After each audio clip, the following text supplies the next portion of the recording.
Hello, hi, and welcome to EmpathicFire. I am your reader, Jay. This is going to be the Distillery reading for April 2021. What is going on, you guys? How are you all doing? I hope you guys are doing well. Thank you guys so much for checking out this video, checking out my channel perhaps. If this is your first time seeing this reading, the Distillery, I just want to explain a little bit about it. It is a collective reading, and it is a reflective look back on what was covered in the 24 videos that I did here on my own channel for each and every sign back in April 2021. What you see here at the top are the cards that appear most often, and then here are the cards that appear pretty regularly but not as often as the top cards. And then what we're going to do with this deck that's in my hand is we're going to clarify messages that come out from the cards that we're going to turn over with the initial deck. The purpose of this reading is, again, a reflective look back over April 2021 to see what collectively many of you may be dealing with, people you may be dealing with, situations that you may be embroiled in, things like this, okay? Interestingly, this month only 3 cards appeared most often, so we're going to talk about those first, and then we're going to dig a little bit deeper with the cards that appeared often, but just not as often as these 3 cards. In previous months, there have been like 6 cards in the top, 5 cards, but this is, I think, the first time for 3, so I'm just going to do a little shuffle in my hands, and I pick these cards out after I tabulate, what appears across 24 videos that I do. I set these cards aside like 4 days ago, so I have no idea what's even in my hand right now, okay? So I just want to see what order they want these to go in, and then we're probably going to flip it over. Yeah.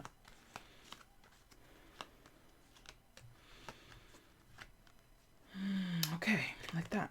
So, first, 7 of Swords, Queen of Cups, and then the 5 of Cups. Alright, so water sign energy, Cancer, Scorpio, Pisces here with the Queen of Cups. Could be dealing, but you don't have to be. You could be a water sign yourself. Take it all with a grain of salt. This is a general collective reading, guys, so flip everything around. Don't force it to fit your life, but if you need to, swap places with someone else, feel free to do so. Now, essentially what I'm seeing here is disappointment between the 7 of Swords and the Queen of Cups. Either the Queen of Cups is disappointed in the actions of another person, or they're disappointed in their own actions, because that would, they're like, yep. That's tying into the 5 of Cups after. So we'll get to that in a minute. But if the Queen of Cups, whoever it might be, you, someone else, male, female, zodiac sign, does not really matter. But whoever this person is, they're very disappointed in the actions of another person. I do get the sense of, if this is external disappointment, you find someone else's behavior to be, not exactly what you wanted. I feel like bad talking or like miscommunication or just lies, like, saying you're committed to something, saying you're going to be there, show up for something, provide in a situation, provide money, assistance, support, whatever it is, and then never following through, or following through and it's not exactly what was promised. So for some, this could be a contractual agreement. It could be, you and someone made up a business plan, or you worked with someone, or you hired someone, and they're just not the best person to do business with. They're not the most supportive person to you. Various situations are coming through here. And it's interesting because for some, I think there was a lot of trust given to somebody who was not worthy of trust, right? So this feels like, again, a business relationship. Maybe, you heard good things from this person from a friend, or you read reviews online that they would be excellent to work with in this particular capacity. And then it's like, oh, well, I should have, investigated this person a little bit more. I should have vetted them a little bit more. For some of you, like, that's really heavily playing that. With due diligence, you could have saved yourself the disappointment if you had just, vetted this person a little bit, or other people around you vetted this person better. You would have known not to mess with them. If it's someone you know a little bit more personally, it's like they've changed and they appear to be a new person. So perhaps someone who was typically reliable, who in the past you could count on them, and they were always someone who, you know, came through for you, or you got, perhaps it was business as usual, you know, as friends, business partners, you know, intimate relationships, whatever. You were so accustomed to this person being there that now that they're not there, or that they dropped the ball, or that they totally lied and deceived you, whatever way this applies in your life, viewer, it's like smack in the face. You know, it's like a slap across your face. Like, it's insulting and disappointing, and it's like betrayal is here for some of you in those more intimate, well, where you know the person type of relationships. You have a rapport with them. You have some history with them. It's a little bit of a, wow, I can't believe you did this to me, or I can't believe you said these things, or I can't believe you didn't do what you said you would do. You know what I mean? It's that type of disappointment, where it's less, you know the person much less. It's more of a business relationship. It's more of like a, I'm disappointed in myself, or I should have seen this coming, you know, something like that. So the closer the relationship is, clearly, the more disappointed the Queen of Cups is, and the more hurt the Queen of Cups is. Now, if this is an internal thing, viewer, you could be dealing with someone who's in this space, or you're in this space, but there's someone who, they know they have deceived, they know they have lied, or made missteps, or made commitments that they could not fulfill, and they know that they have dropped the ball, or they know that they have taken advantage in this situation in some of your cases, and they in some ways are guilting themselves, but you don't know that. Seven of Swords and the Five of Cups, it's unknown to you that this person feels awful, but they do. And that's not, you know, an excuse. I'm not saying forgive them or anything like that, but it's like, it's coming through very clearly for those where this is your own energy, or this is someone that you're dealing with who, you know, they were the deceiver. It's like they do have a guilty conscience. Some no, and it's kind of interesting. For some, like, they know they're getting away with murder, so to speak. They know that they're making out, you know, sort of getting an unjust victory, or some, you know, they're off the hook for, in some cases, something like that. They know they're getting away with murder, right? And they're enjoying those benefits, but they're also like guilting themselves or criticizing themselves. Like, a few might be kind of smug about it, you know. There's a few are like, yeah, I did that, and I don't feel bad about it. But in most cases, they feel bad on some internal, private level. Again, what I'm talking about, they're not going to apologize in most of these cases. Whoever you're dealing with, whether it's your own energy, an external person that you know well or don't know so well, whatever. Most of the people in this, whoever this is, right? For most of you guys, this person will never apologize. And if they do, it'll be too little too late. Okay. This is somebody who keeps quiet about what has happened, or what they're doing right now, or the fallout of what has happened, the fallout, Five of Cups. And they're not going to express any type of remorse to you or to most people. They're just going to stay quiet about it. Even if they know they're wrong, even if they think or suspect an apology or some type of amends would be appreciated, or it would help mend fences, whatever. Like, a little bit here with the Five, I'm getting a little bit of an ego, a little bit of a pride, or there's something about the passage of time or the way the situation stands now. Like, it's too far gone, this person thinks, to make things right again. Something like that. All right, so whoever you're dealing with, or whoever this resonates with, if this is your story, I thank you so much. If you would kindly like the video, that would be super cool. If this isn't your story, that's okay. Again, it's just a distilled message over the collective of the videos I did in April. If this isn't your story, don't worry about it. But if it is, let's dive a little further into this, okay? So let's clarify some things here. Let's get some more information. Let's find out more about the Queen of Cups. What's going on with the Queen of Cups? Why has the Queen of Cups done this? Why has the Queen of Cups, you know, again, no gender, no zodiac sign, really. And if it resonates, that's great. If it doesn't, You know, that's fine. If you're dealing with like an earth sign, you're like, that's not a Cancer, Scorpio, Pisces. That's okay. But I want to know more about the Queen of Cups. Who is this person? Why have they behaved this way? So I want to see why the Queen of Cups has behaved this way. Show me why the Queen of Cups has behaved this way.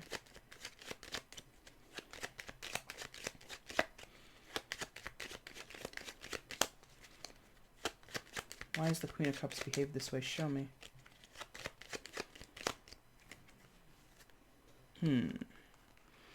Okay. Opportunistic coming through here. Opportunistic. Ace of Wands, Ace of Pentacles, Two of Pentacles. So in some of your cases, it's a matter of this person's scheduling. Like literally they bit off more than they could chew. So they made commitments to you and they made promises to you, but they simply cannot fulfill them because they're tied up in something, or they have a hard time making decisions or having a hard time fitting everything into their schedule. You can take that on a business tip. If this is a romantic thing, for some of you, it might be that. It's literally that. It's like balancing you and the other people that they're interested in or committed to or trying to get to know or whatever it is. It's just too much for them and they cannot make time for you. Literally make time. Make with the wands there is, you know, wands are created or creation, right? And then physical objects or things that we value. So time is something that we value in this existence on earth, right? So literally this person could not make time for you. Okay. In a business relationship, I think that's a little, I mean, it smacks of unprofessionalism. It's like, why would you overbook yourself or overextend yourself? Why did you promise me this thing could be finished by this deadline? And then suddenly now we're 2 weeks behind schedule, blah, blah, blah, blah, blah. And along the way, there has been terrible, if not zero communication of what is going on here, no matter what situation you're dealing with, viewer. Okay. So the Queen of Cups is in a position to be a master. You know, in my readings, queens and kings are equal masters of their respective suits. So it could be that, you know, just, you know, kind of a macro way of thinking about it. If the Queen of Cups is the master of cups, water energy, emotions, deep intuitive understanding and things like that, that doesn't make for somebody who's like, sometimes it doesn't make for somebody who is very good at business or always so business minded. So you might have someone who is brilliantly creative or somebody who is constantly looking for new opportunities, but is in terms of like setting up a firm foundation or having a reliable business model or a business approach to doing business with customers and clients. They're a little haphazard. Okay. Similarly, you can have a lot of emotions if this was like a romantic situation, a relationship with friends, something more intimate, right?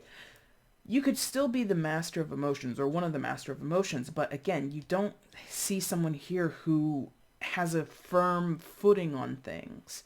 So someone can get it started. You know, this is 2 opportunities, 2 chances to get something off the ground.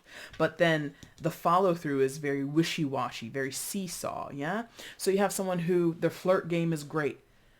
First date, second date, wonderful. Coming up on that 3rd, 4th, 5th, and all those dates after, or you've been talking for several months, maybe in some of your cases, since it's Pentacles, several years, but you haven't gotten a full commitment from this person. Or just for maybe one of you out there, maybe you do have a situation with this person, roommate, friend, family member, whatever, and you guys have been planning to do something for a long time. This person, they're very interested in the newness of it, or the idea of beginning. Beginning is not a problem with whoever this is. It's the finishing, it's the sustaining, it's the, in some cases, adaptability or being able to switch gears. You know, this is somebody who would struggle when when life throws a curveball. They don't know how to deal with it. They kind of get discombobulated. Okay.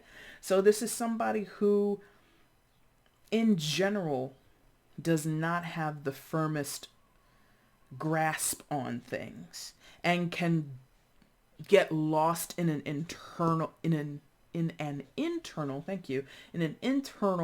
loop, you know. And that's where the guilt comes in, and that's where the it's happening, but you don't know it's happening because it's all in their mind. They don't speak about their missteps. They don't talk about the disappointment they have with themselves.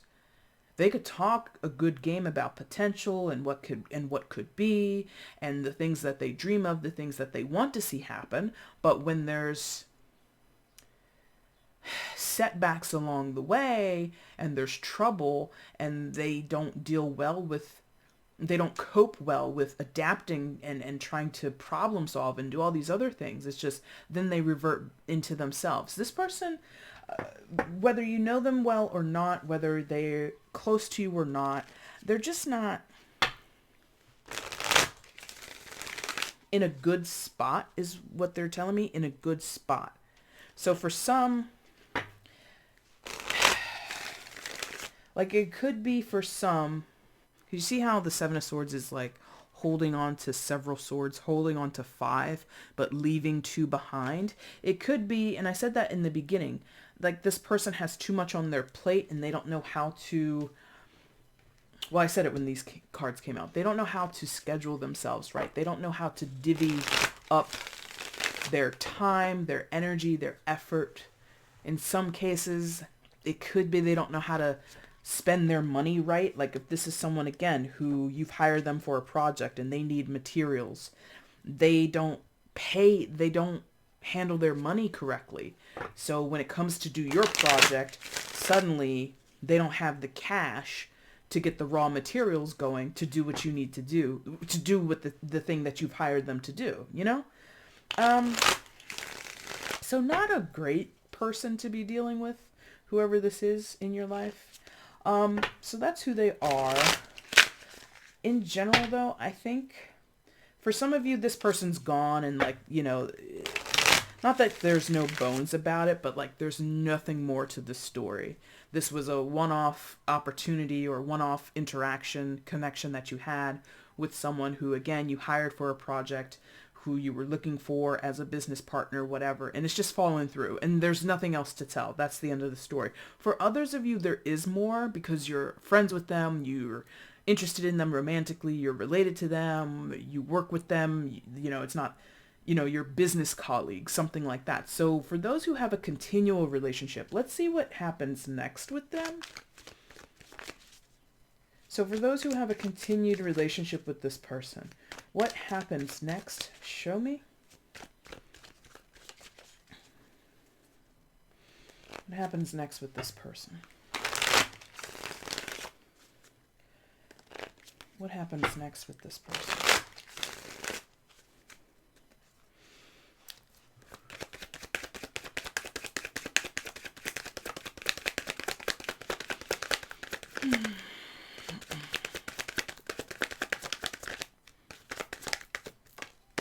Okay. What happens next with this person? Show me. Okay. One more, please. What else happens? What happens next with this person for the viewer? I got this bigger table to avoid cards falling to the floor, but one fell to the floor. 1 second. Where is it? There we go. All right. So, 8 of Wands. All right.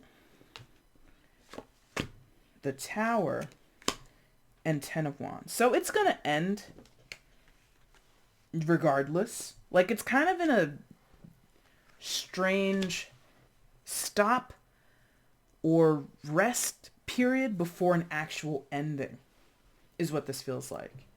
8 of Wands, Tower, 10 of Wands. Tower, secondary major for Aries, also sometimes associated with Scorpio. You could be dealing, but you don't have to be. So I think there's going to be some communication. I don't think it's going to be anything too surprising or anything too unexpected. And it might be unwelcomed on your end or their end or whoever's perspective. It just could come at like a weird moment, or it comes sometime before or after a Tower moment. And that's why it's going to feel weird, because the Tower, I think, is like a leveling. I think it's like enough of the bullshit. Like, clear the air or remove Whatever isn't necessary, people, places, things, mindsets, attitudes, whatever, it all gets out of the way. If it's not necessary, if it is extraneous, it doesn't add it doesn't add value to the circumstance or the relationship that you're dealing with. If it doesn't add value, it has to go away. And it could be the person themselves. Again, it could be the ways in which you communicate, or when and how often you communicate. It could be the things that you say. Maybe if this was like a relationship, a dating relationship, and you guys normally talk fluff to each other, just flirting and like sexting, and it never goes to anything deeper, that's extraneous. It doesn't really serve you or them, potentially, right? So then you or they will come with this, okay, listen, if we're going to talk, let's talk straight up and let's be real about this. What do you see for the future of between us? What do you see developing between us? Is it more than a booty call? Is it more than just hooking up? Is it more than just this weird online flirtmance that we have going on? Whatever it is, I'm just giving you an example. So whatever doesn't serve will be washed away in some form or fashion, because it's burdensome any other type of way. 10 of Wands. For you, for them, for both of you or one of you or whatever. It's just, this is an unsustainable relationship the way it has been carrying on. If you or they wish to continue, and I would hope, well, number one, if you both wish to continue, that's really the only way that it can carry on, right? You can't have any type of relationship. I don't care what the type is. I don't care how long you've known the person or how deeply you're connected to them. You can't have a well-functioning relationship if only one person wants it and the other one doesn't, right? So if you both say, no, thank you, it ends. No big deal. If one of you says, yes, I'm into it, and the other person says, nah, I'm kind of over this, it's going to eventually end. The tower will come and clear it away. If you both say yes, the tower comes again, but it's like a restructuring, right? So two paths are totally, it's over, it's done, it's dusted.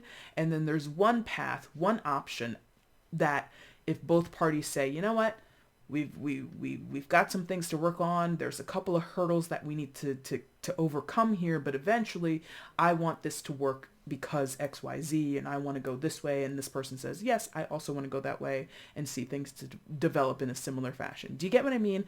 So if you and this person are at odds, you don't agree, you're in different headspaces, you're on different pages, different phases of your life, you have different priorities, this is going to end. And it might end in a very abrupt or explosive way for some of you, but for many of you, I think it's kind of like a real, quote unquote, subtle tower moment. Meaning, because what did I say before to the first group, that their story's over because this was like a business, I'm trying to hire you and you screwed it up, so never mind, right?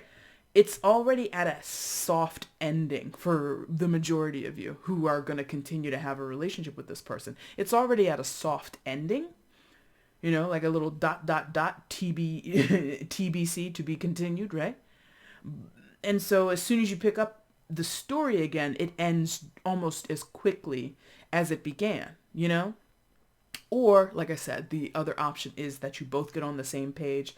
You might have potentially a very honest, in some of your cases, it might be a little bit of a brutal conversation, like brutally honest conversation. Because again, for some, like this has been like I said before, this has been like a very fluffy surface connection. And someone here is like, I don't want that. I want to get through the smoke and mirrors here and get to the truth of the matter. And the truth of the matter is the way it's been is not happening. It's not cool. I don't know why I picked this deck back up, because I think that's pretty much it. Yeah. So I don't know why I picked the deck up. Guys, that is the distilled reading for April. If this resonated with you, if you found any type of helpful information in here, please leave a like. Feel free to leave a comment down below. Let me know how this did resonate in your life. I love reading your guys' comments. If you choose to share them, that would be great. And if you haven't subscribed, make sure you hit the subscribe button, okay? For this particular reading, I will see you guys at the end of May, early June, to talk about the distilled messages coming out of the month of May, okay? And if you want to get at me, friends, for a personal reading, check down in the description box below, okay? Thank you all so much for watching. Take care.